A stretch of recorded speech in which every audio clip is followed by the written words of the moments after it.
வணக்கம். தங்கம் வெள்ளி விலை விண்ணை தொட்டது.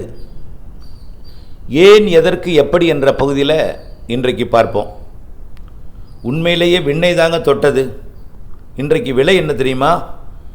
28 ஜனவரி காலை நிலவரம் பவுனுக்கு 2960 ரூபா அதிகரிச்சிருக்கு. பவுனுக்கு முதலெல்லாம் 100 ரூபா, 25 ரூபா, 200 ரூபா அதிகரிச்சு காலமெல்லாம் ஆயிரக்கணக்கில் அதிகரிக்குது ஒரு நாளைக்கும். கிராம் இன்னைக்கு 22 கேரட் ஆபரண தங்கம் 15,330 ரூபா. ஒரு சவரன் தங்கம் 1,22,640 ரூபா. ஹார்ட் அட்டாக்கே வருது பாருங்க. வெள்ளியை பாருங்க. நீங்களாம் சொல்லுவீங்களே, என்ன சொல்லுவீங்க? இந்த கேடுகட்ட வெள்ளியை பாருங்க. இருந்த டம்ளரையும் கொண்டு போய் அடுத்தவங்களுக்கு வச்சு கொடுத்துட்டோங்க.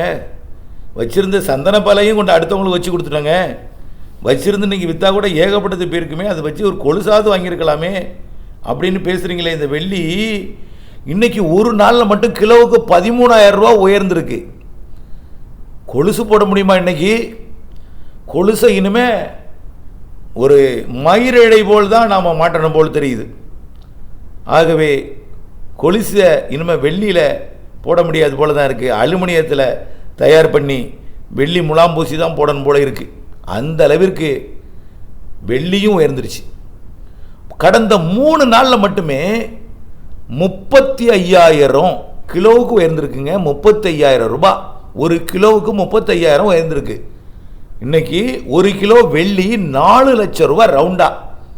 ரவுண்டா 4 லட்சம் ஒரு கிலோ வெள்ளி. 22 கேரட் தங்கம் ஒரு கிராம் 15,330 ரூபா. எவ்வளோ பாருங்க.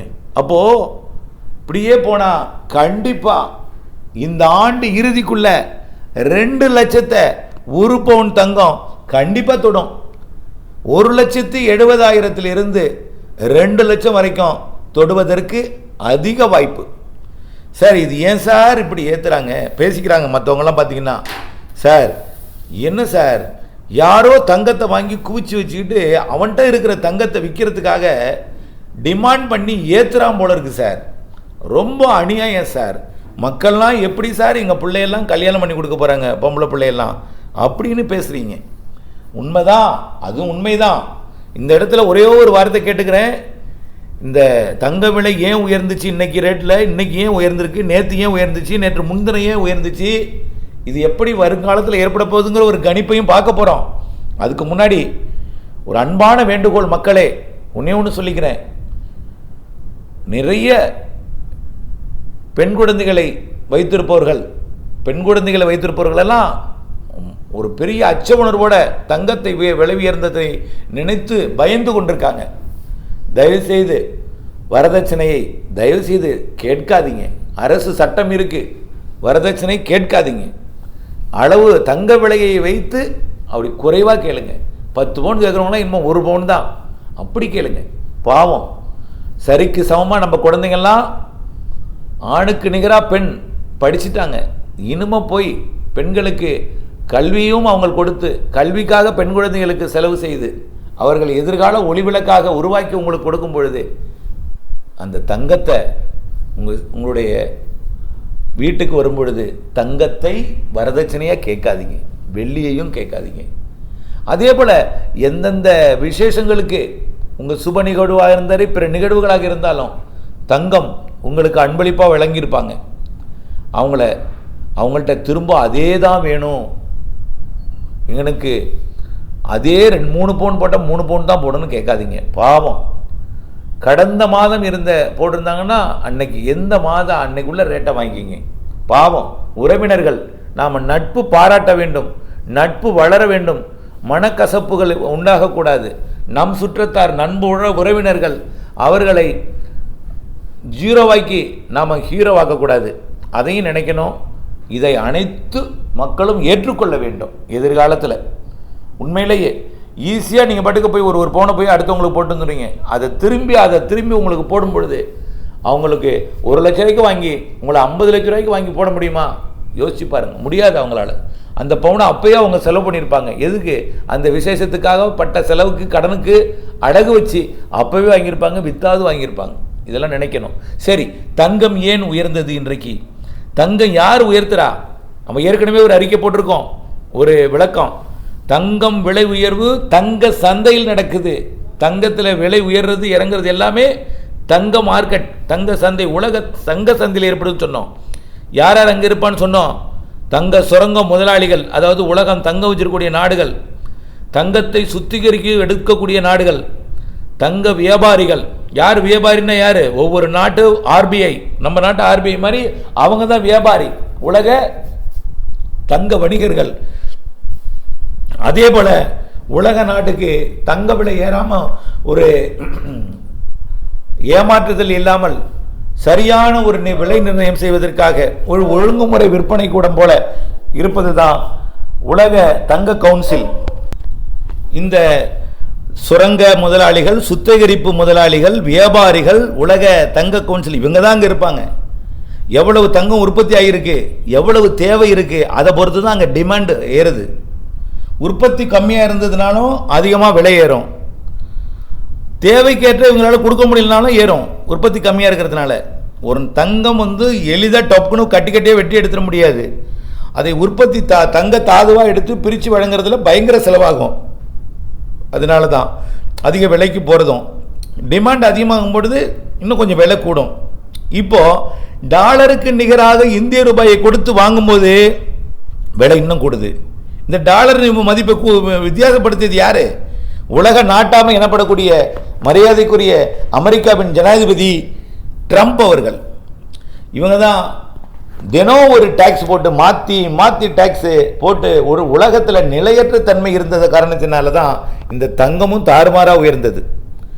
இப்போ என்ன இருக்குது? 2 நாளா இந்த டாலருக்கு நிகரான மதிப்பு இதெல்லாம் போய் உலக வாங்கும் தன்மையெல்லாம் கூடினதுனால இப்போது என்னாச்சு? தங்கம் இன்னும் கூடுது. ஏன் கூடுது?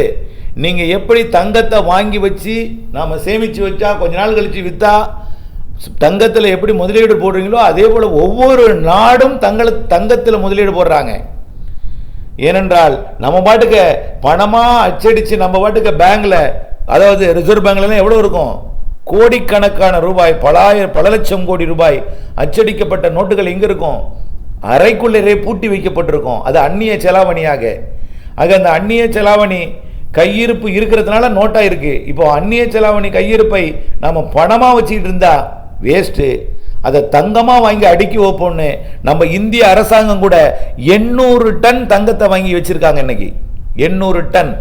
சார் ஏன் சார் 800 டன் இந்தியா வாங்கினதுனால தானே உயருது அப்படின்னு நினைக்கக்கூடாது. நம்ம இந்தியா மட்டும் வாங்கலைங்க, உலக நாடுகள் எல்லாமே டன்னு கணக்கில் வாங்கி தங்கத்தை குவிச்சு வைக்கிறாங்க. ஏன்னா இந்த அமெரிக்காவோட செயல் தான் காரணம். அமெரிக்கா நிலையற்ற தன்மையை, ஒரு பொருளாதாரத்தில் நிலையற்ற தன்மை இருக்கிற காரணத்தினால நாம் வல்லரசாகணும்னா இனிமேல் தங்கத்தை வாங்கி நம்ம வெறும் பணத்தை மட்டும் வச்சுருந்தா பத்தாது, முதலீடாக தங்கத்தில் முதலீடு போடுறதுனால என்ன ஆகுதுன்னா தங்க விலை கூடியிருக்கு, அடுக்கி வைக்கிறாங்க. 800 டன் இந்தியாவே வாங்கி வச்சுருக்காங்க. ஆண்டுக்கு 800 டன் இறக்குமதி பண்ணி உங்களுக்கு விற்பனை பண்ணிக்கிட்டு இருக்காங்க. அது வேற.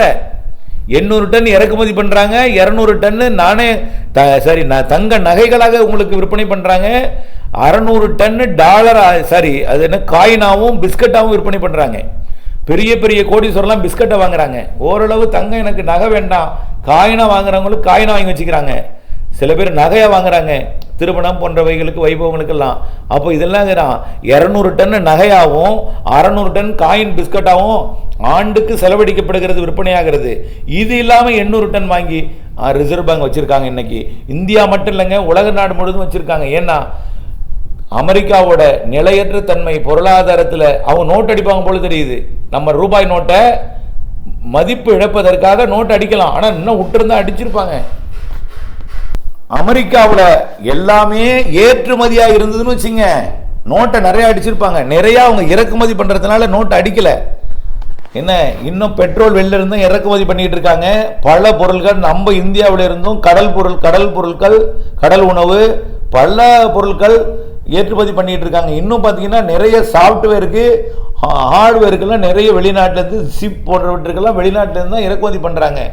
அதுக்கு தான் இதை நாம் தன்னிறைவு அடைய வேண்டும், இறக்குமதியிலிருந்து நம்ம நாட்டிலே எடுக்கணும்னா சில நாடுகளை தன்வசப்படுத்தணுங்கிறதுனால தான் பெட்ரோலியத்திற்கு வெனிசுலாவை பிடிச்சி வச்சிருக்காங்க. இன்னும் விலை உயர்ந்த தனிமங்கள் பெட்ரோலியத்துக்கு எல்லாமே கிரீன்லாந்தை பிடிக்கிறதுக்கு முயற்சி பண்ணிட்டு இருக்காங்க. இந்த கிரீன்லாந்தை முயற்சி பண்ணுறதுனால தான் ஐரோப்பிய யூனியனில் ஏற்பட்டிருக்குது பிணக்கு.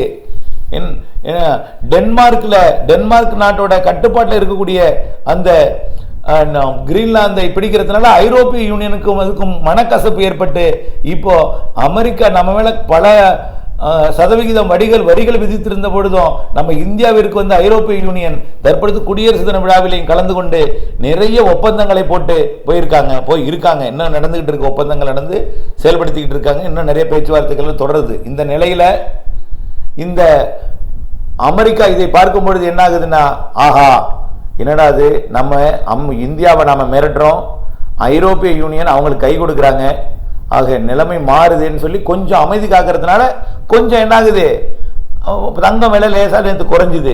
இன்றைக்கு தங்கத்தை வாங்கி உலக நாடுகள் குவிக்குது. டாலர் நாம் வச்சுக்க வேண்டாம், டாலருக்கு சமமாக டாலரை கொடுத்து தங்கத்தை வாங்கி வச்சுக்க, தங்கம் விலை உயரும்போது நம்ம பொருளாதாரம் சிறப்பாக இருக்குன்னு உலக நாடுகள் தங்கத்தை வாங்கி குவிக்கிறாங்க. இதனாலையும் உயருது. இப்படியே போயிட்டு இருந்தா மக்கள் என்ன செய்ய போறாங்க, இப்போ உயர்ந்து கொண்டே போகுது. கண்டிப்பா உயரும்னு சொல்லி மக்கள் ஒவ்வொருவரும் கையில் இருக்கிற காசுக்கு எல்லாமே தங்கத்தை வாங்க போறாங்க இருக்கிற காசுக்கு.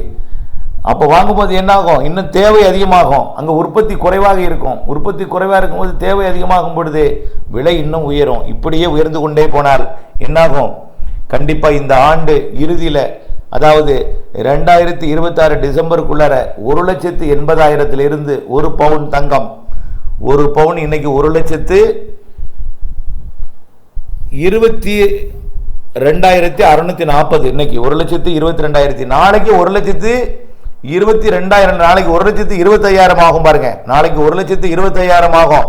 நாளைய மறுநாள் 1,27,000 ஆகும். அடுத்த நாள் 1,29,000 ஆகும்.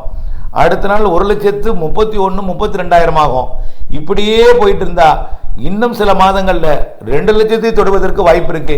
கொஞ்சம் மெல்ல ஏறினால் கூட இந்த ஆண்டின் இறுதியில டிசம்பர் மாதத்துல 2 லட்சத்தை, ஒரு சவரன் ஆபரண தங்கம் 2 லட்சத்தை தொடும்னு எதிர்பார்க்கப்படுகிறது. ஆகவே இவை எல்லாத்தையும் காரணம் உலகத்துல நாட்டாமையாக இருக்கக்கூடிய அமெரிக்கா தான். எல்லாம் அமெரிக்கா கிட்ட இருந்து எப்படி நாம வரி விதிப்பிலிருந்து தப்பலாம் அப்படின்னு பார்க்கும் பொழுது மாற்று முதலீடாக போகிற தங்கம் விலை உயர்வை ஏற்படுத்தி இருக்கு. டாலருக்கு நிகராக மதிப்பை அமெரிக்கா நம்முடைய இந்திய டாலர் மதிப்பை இழப்பதற்கு செய்யக்கூடிய சூழ்ச்சிகள் எல்லாம் இப்பொழுது கொஞ்சம் கொஞ்சமாக அது உடைக்கப்படுகிறது என்றாலும் தங்கம் விலை மட்டும் கொஞ்சம் ஏறுவது தவிர்க்க முடியாததாக இருக்கிறது என்பதையும், இதனால முதலீடு செய்பவர்களுக்கு எதிர்காலத்தில் லாபமாக இருக்கும் என்ற பொருளாதார வல்லுநர்கள், பொருளாதார கணிப்புகள், என்னுடைய கணிப்பும் தெரியப்படுத்துகிறது என்பதையும் தெரிவிக்கிறேன். ஆகவே தங்கம் விலையை கூட்டுவது, விற்பனை செய்வது எல்லாமே உலக சந்தை. சரி, இந்தியாவுக்கு எப்படி தங்கம் வருது? ரிசர்வ் பேங்க் தான் வாங்கும். இந்திய அரசாங்கத்தோட ரிசர்வ் வங்கி தான் வாங்கும். ரிசர்வ் வங்கி வாங்கி தான் இங்கே உள்ள வியாபாரிகளுக்கு விற்பாங்க. ரிசர்வ் பேங்க் 800 டன் சேமிச்சு வச்சிருக்கிறது இல்லாமல் இன்னொரு 800 டன் வாங்குறாங்க ஆண்டுக்கு. அந்த 800 டன்னு தான் வியாபாரிகளுக்கு விற்கிறாங்க. உலக நாடுகளிலிருந்து அங்கே நடக்கக்கூடிய மாற்றங்களை வைத்து ரிசர்வ் பேங்க் தான் அதோட ரேட்டை அறிவிக்கிறாங்க. உலக நாட்டில் நடக்கக்கூடிய, உலகம் முழுக்க இதே ரேட்டு தான். சிங்கப்பூர்ல ஒரு ரேட்டு, இலங்கையில் ஒரு ரேட்டு, எல்லா இடத்துலையும் ஒரு ரேட். அவருடைய டாலர் மதிப்பை வச்சு அந்த ரேட் மாறி அமையும். ஆனால் இந்திய ரூபாயின் மதிப்பை வச்சு இந்த ரூபாய் அதாவது இன்றைய தங்க விலை 1,22,640 சவரன் 22 கேரட் தங்கம், ஆபரண தங்கம் என்பதை புரிந்து கொள்ள வேண்டும். ஆகவே இந்திய ரிசர்வ் வங்கிட்டிருந்து வாங்கி தான் நம்முடைய தங்க ஜுவல்லரிகளில் விற்பாங்க. ஆகவே இது கடத்தி வரப்படுவது உண்டு. அது கடத்தி வருவது குற்றம். அதையும் அரசாங்கம் சுங்கத்துறை வழியாக பிடிக்கிறாங்க. கடத்தி வந்தால் என்ன ஆகும்? கடத்தி வந்தால் அந்நிய செலாவணி கணக்குக்குள்ள வராது. ஆகவே அது கடத்தி வந்தால் வரிக்குள்ள வராது. எல்லாவும் பொருளாதாரத்தில் பிரச்சனைகள் ஏற்படும். அப்போ இந்திய அரசாங்கத்திலேருந்து வாங்கக்கூடிய தங்கத்தை நீங்கள் கடத்தி வந்தால் என்ன ஆகும்? இந்திய பொருளாதாரமும் இழப்பு ஏற்படும். இதனால தான் போதைப் பொருள் கடத்தல், தங்க கடத்தல், இதற்கெல்லாம் கடுமையான கட்டுப்பாடு இருக்கிறது, கடும் குற்றம் சட்டங்கள் இருக்கிறது. ஆகவே தங்கத்தை வாங்குவதும் விற்பனை செய்வதும் இந்தியாவுக்குள்ள வெளியிலிருந்து வாங்கி கொண்டு வந்து இந்தியாவுக்குள்ள விற்பனை செய்வது அரசு தான் செய்யும், ரிசர்வ் பேங்க் தான் செய்யும். அது யாராவது கடத்தி கொண்டு வந்தால் குற்றம். இதனால தான் அந்நிய செலாவணியில் கணக்கு வழக்கில் மாற்றங்கள் ஏற்படும். நம்ம அதே போல தான் வெளிநாட்டிலேருந்து பணம் வங்கி வழியாக வந்தால் அந்நிய செலாவணி இங்கே நமக்கு ஏறும். அந்நிய செலாவணியை வெளிநாட்டிலேருந்து பேங்க் வழியாக வராமல் அங்கே யார்ட்டாவது கொடுத்துட்டு இங்கே வந்து யார்ட்டாவது வாங்கிக்கும் பொழுது கணக்குள்ள வராமல் பொருளாதாரத்தில் சிக்கல்கள் ஏற்படும். இதனால தான் அரசாங்கம் அதை போய் பணமாக கொடுப்பதை ஹவாலா பணம்ங்கிறாங்க. தங்கத்தை கடத்தி வருவது குற்றம்.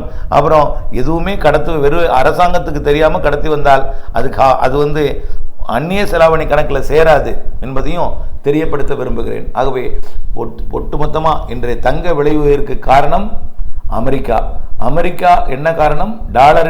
டாலரோட மதிப்பை அவ்வப்பொழுது மாற்றி அமைப்பதற்கு காரணமாக இருப்பது அதாவது வரிகளை ஏற்றி இறக்கி கொண்டே இருப்பது, உலகத்தில் சண்டை போட நினைப்பது, பல்வேறு நாடுகளை தன்வசப்படுத்துவது, இப்படியெல்லாம் நிறைய நடந்து கொண்டிருக்கிற காரணத்தினால தான் இப்போ அமெரிக்க டாலரை நம்பி இருக்க முடியாமல் வாங்கி குவித்தல் உலக நாடுகள் நாடுகளுக்கு தன்னுடைய பொருளாதாரத்தைக்காக தங்கத்தை வாங்கி குவிக்கிற காரணத்தினால ஏறிக்கொண்டிருக்கிறது என்பதையும் தெரியப்படுத்த விரும்புகிறேன்.